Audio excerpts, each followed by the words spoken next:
Çmimet e perimeve dhe frutave me të cilat furnizohet turizmi shqiptar, veçanërisht jugu i vendit, natyrisht që janë çmendur. Nuk kanë lidhje me atë që është realisht çmim në dy tregjet më të mëdha të vendit, në Lushnjë edhe në Divjak.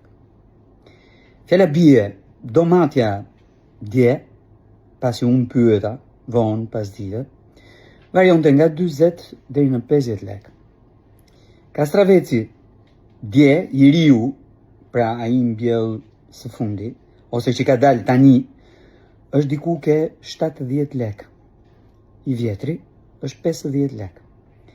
Speci jeshili është 50 lekë. Speci i kuq, i riu është 80 lekë.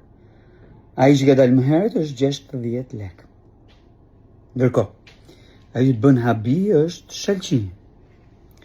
Shalqini për 40 ditë rresht është shitur në Lushnjë dhe në Divjak vetëm me 6 lekë, ndjes, me 6 lekë për kilogram. 6 lekë për kilogram. Sot ka filluar të lëvizi pak, ka shkuar në 12 lekë për kilogram, mund shkoj edhe më shumë sa kohë që kanë mbetur me produkt vetëm çerma, sulzote dhe në krahun tjetër imshta. Është gjithmonë i gusht përpara. Këto çmime si furnizim për turizmin, pra për vijën bregdetare, janë 2 herë deri 2 herë e gjysmë më të larta. A e dini pse? Pyeta sot dhe aksidentalisht mora një përgjigje që më shastisi. Fjala bie për shalqinin. Për çdo kilogram, tregtarët që vinë, shkojnë në vijën bregdetare, shkojnë në jug të vendit, kanë 10 lekë shpenzime, 10 lekë, jo 6, 10 lekë shpenzime dhe 10 lekë fitim. Ej, o çuna, çfarë po bëni? Arsyetoni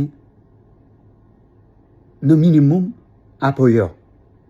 Kur produkti është 6 lekë, ti nuk mund të fitosh kurrë 10 lekë. Kurrë 10 lekë. Ose minimumi jepini bujkut 10 lekë që të barazohet me ju.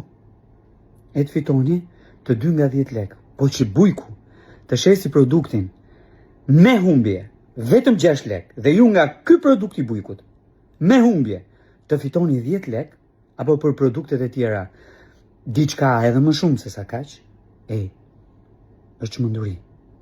Mendojeni këtë gjë, po i bën dëm vetes edhe bujqve.